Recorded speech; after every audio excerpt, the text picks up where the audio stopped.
Continuation of the Hardy Boys and the Missing Chums. Chapter 19. Separated. Frank Hardy led the way. He paused in the passage for a few seconds, surveying the scene in the outer cave.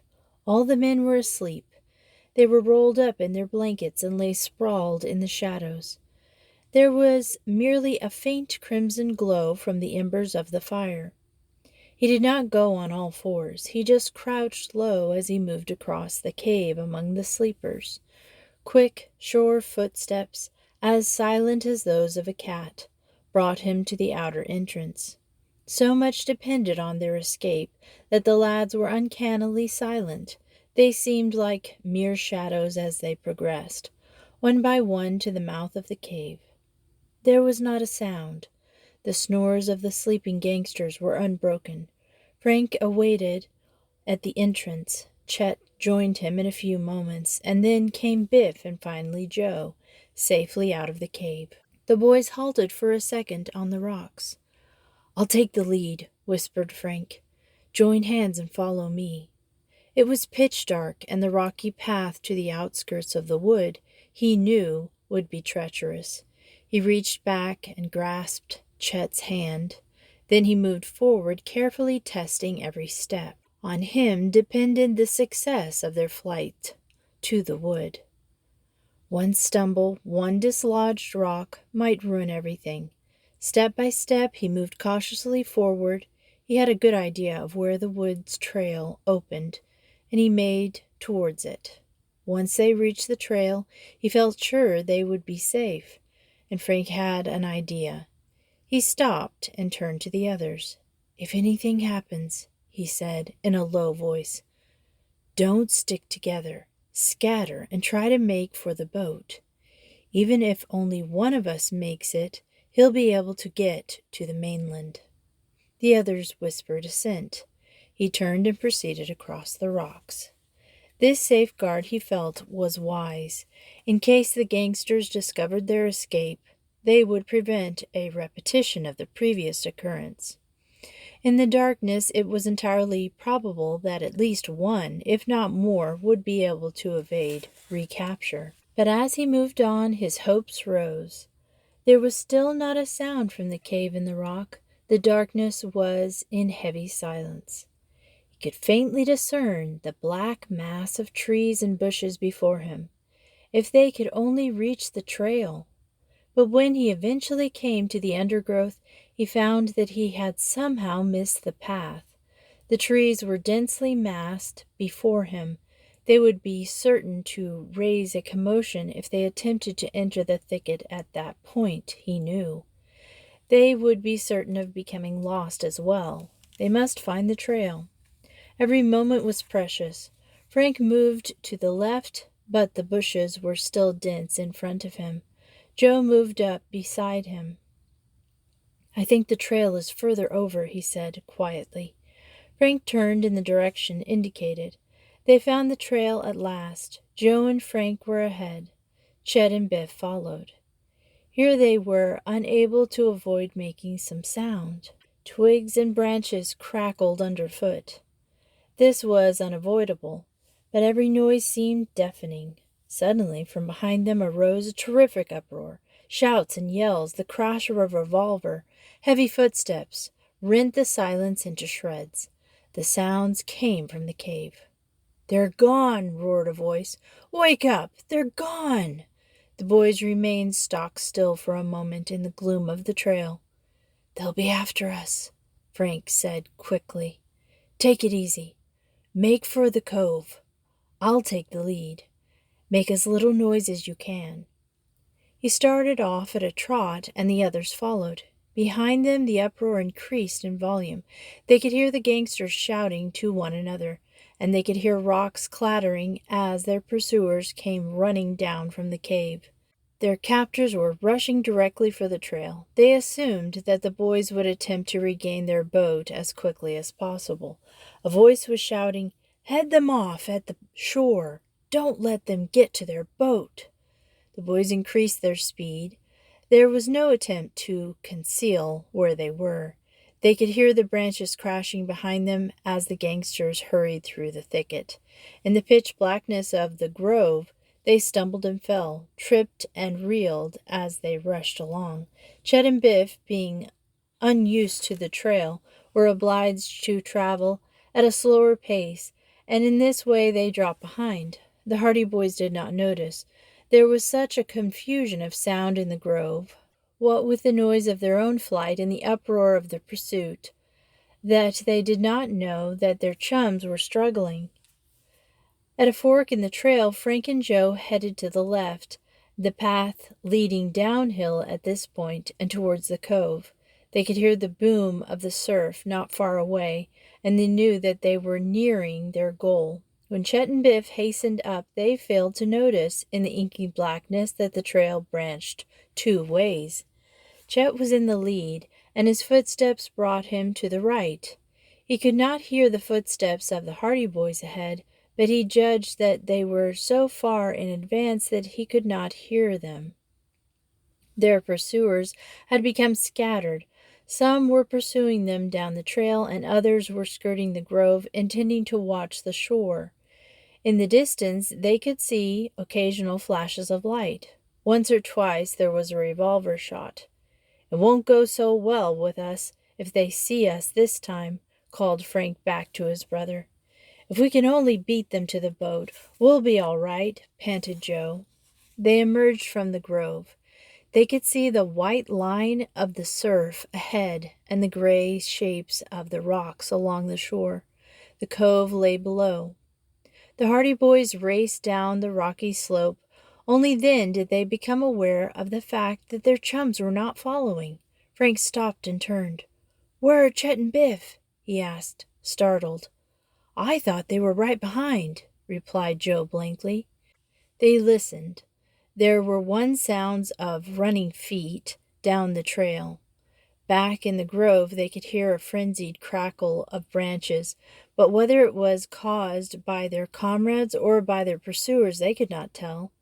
"They must have taken the wrong turning in the dark," declared Frank, as the solution dawned on him. "Quick, we'll get to the boat first. If we can find them, we'll bring them with us. If we can't, we'll have to make for the mainland alone." A flash of scarlet light showed against the blackness of the bush as a revolver crashed out, and a scattering of rock close by told them that the bullet had been meant for them. The gangsters were near at hand. Without another word, the Hardy Boys turned and dashed down the rocky trail leading to the cove. The path was precipitous and rocky. Joe stumbled once and fell headlong, but he was up again in an instant, spurred on by the fear that they would be recaptured. Frank reached the shore first. The motorboat was just where they had left it, but it was drawn up on the sands. Joe raced up, and the boys placed themselves on either side of the bow. "All right," gritted Frank. "Ready?" They shoved desperately at the motorboat, and it began to move slowly out into the water of the cove. The gangsters were drawing closer. The boys heard heavy footfalls on the rocks at the outskirts of the grove.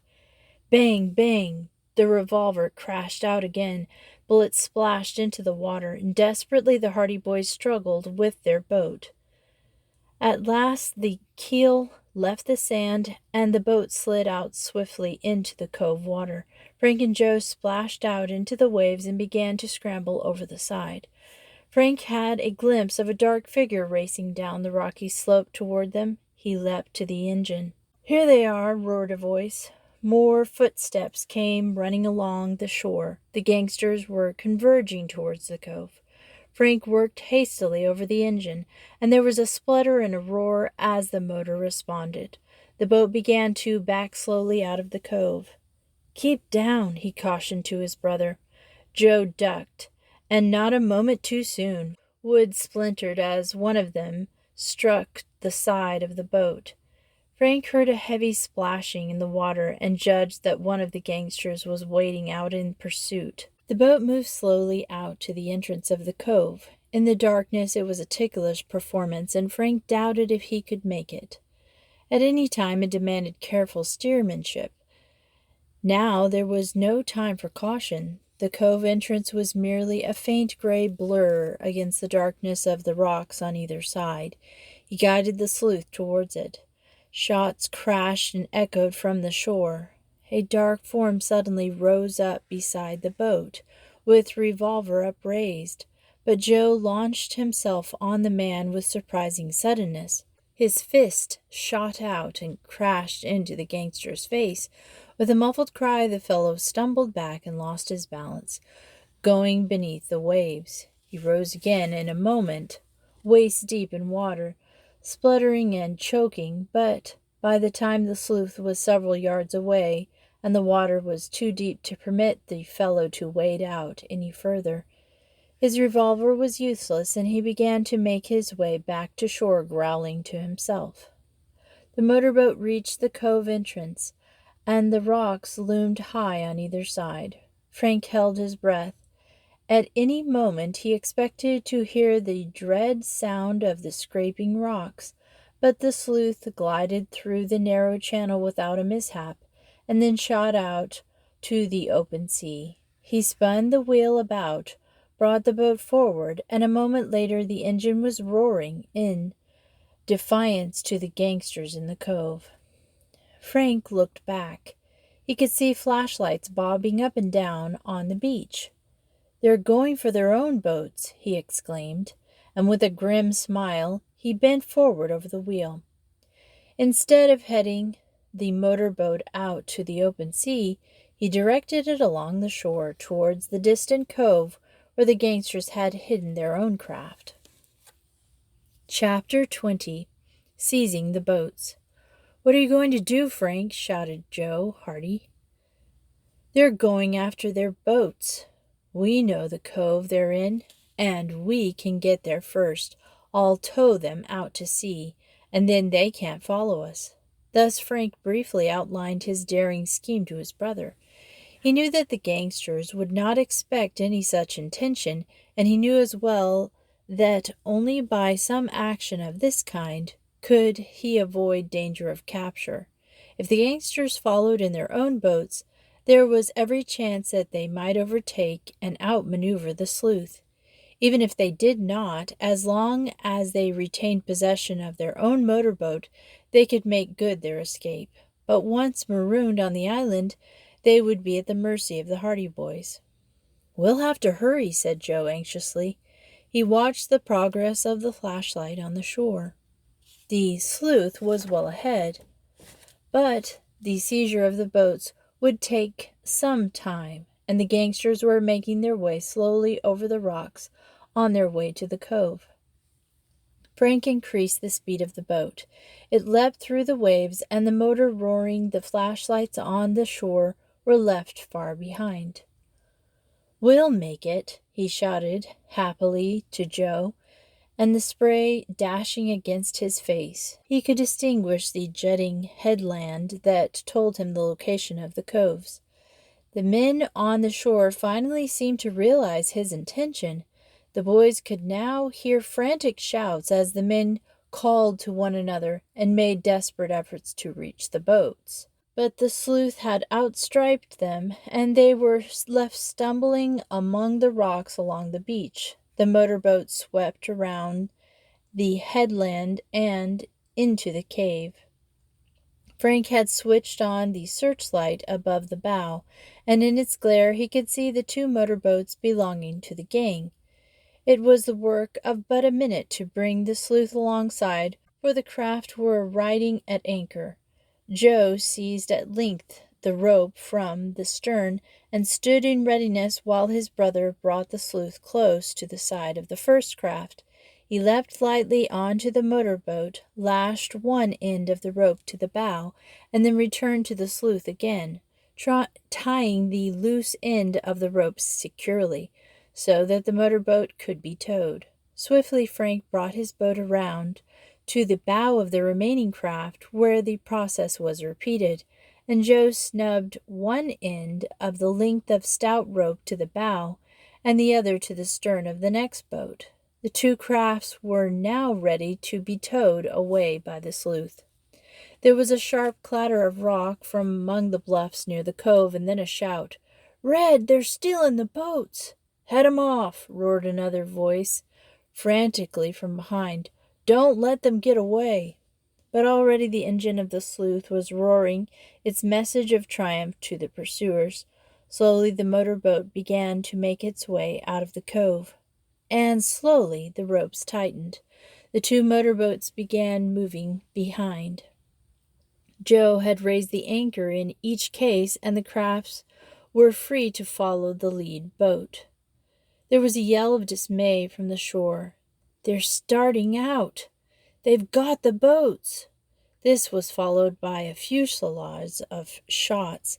The man on the beach opened fire, and his companions further back among the rocks did likewise. Bullets whistled past the sleuth, but in the darkness the men on shore could take but indifferent aim.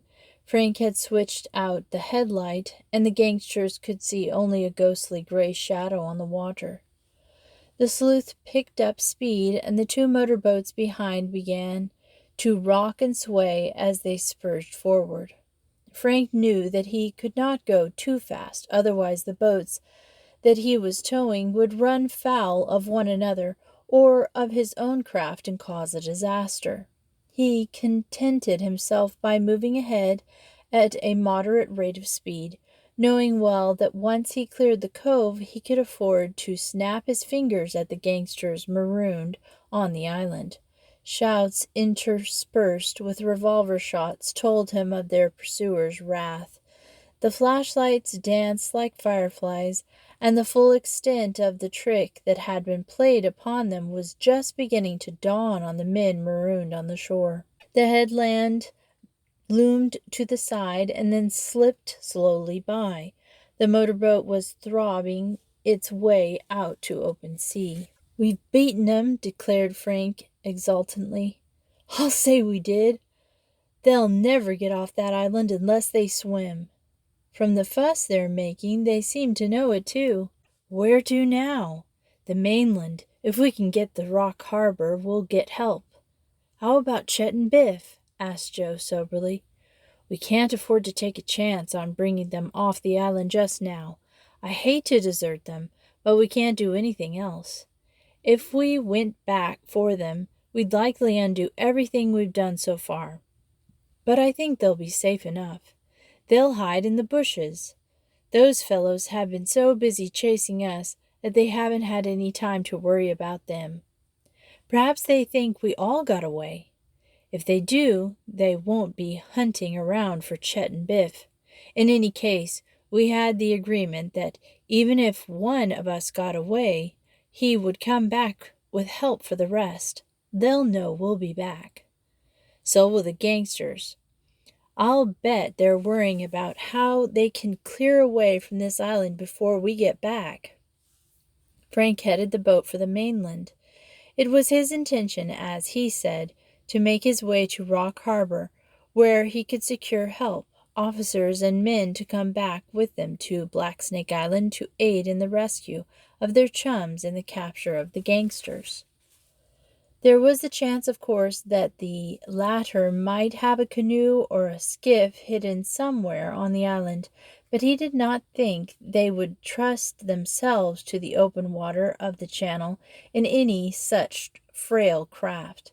He felt convinced that by seizing the two motorboats they had effectually marooned their enemies.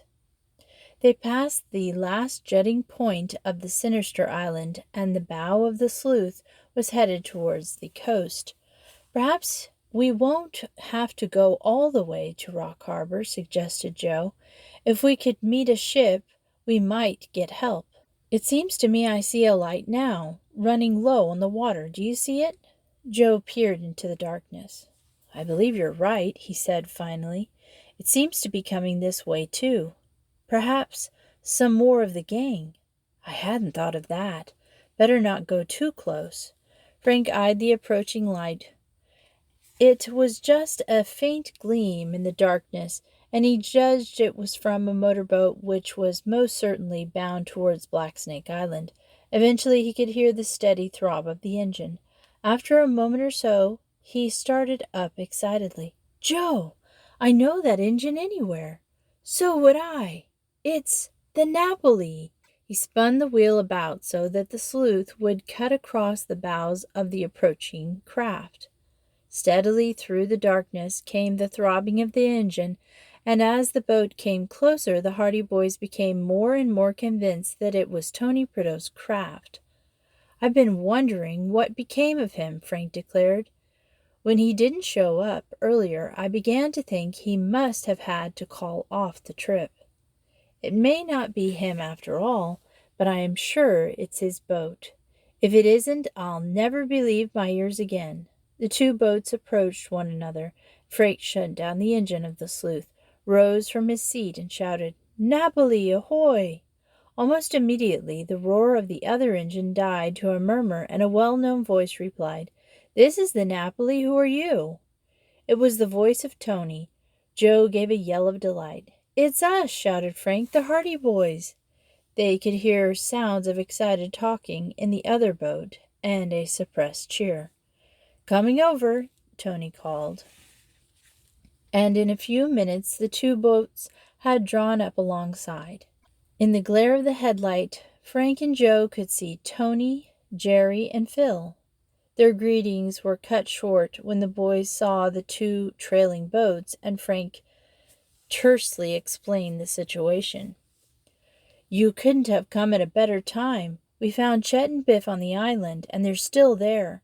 We tried to escape, but we got separated, and only Joe and I got away. Chet and Biff are in hiding somewhere, and we stole the other motorboats." "Whose motorboats?" asked Jerry. "Chet and Biff were captured by a gang of crooks who mistook them for us. These fellows had a cave on the island and two motorboats of their own. When we made our getaway, we towed their boats away with us, so the men are all marooned there." A chorus of excited questions broke forth as the newcomers demanded further details, but Frank went on. "We're going to the mainland for help. What we want you to do is to take charge of these two motorboats and keep cruising around the island to see that the gang doesn't get away." "Good," approved Phil. "And if we can pick up Chet and Biff, we'll do it." "If you can without letting the gang get hold of those boats again." "Fine," Tony declared. "We'll take the boats. Throw over that rope." He caught the rope deftly, and the captured motorboats were soon being towed by the Napoli, leaving the Hardy Boys' craft free for its flight to the mainland. "We'll be back as soon as we can," called out Frank. "We'll be watching for you. Good luck." "No use wasting any more time. Good luck." "Good luck," shouted the others. Frank bent over the wheel again, and the engine of the sleuth roared as the speedy craft turned towards the mainland. The Napoli, in its turn, began to forge ahead towards Blacksnake Island, its speed somewhat lessened now by the drag of the captured boats. Tony and Jerry and Phil were agog with excitement over this strange encounter in the darkness and the sensational news that the Hardy Boys had given them.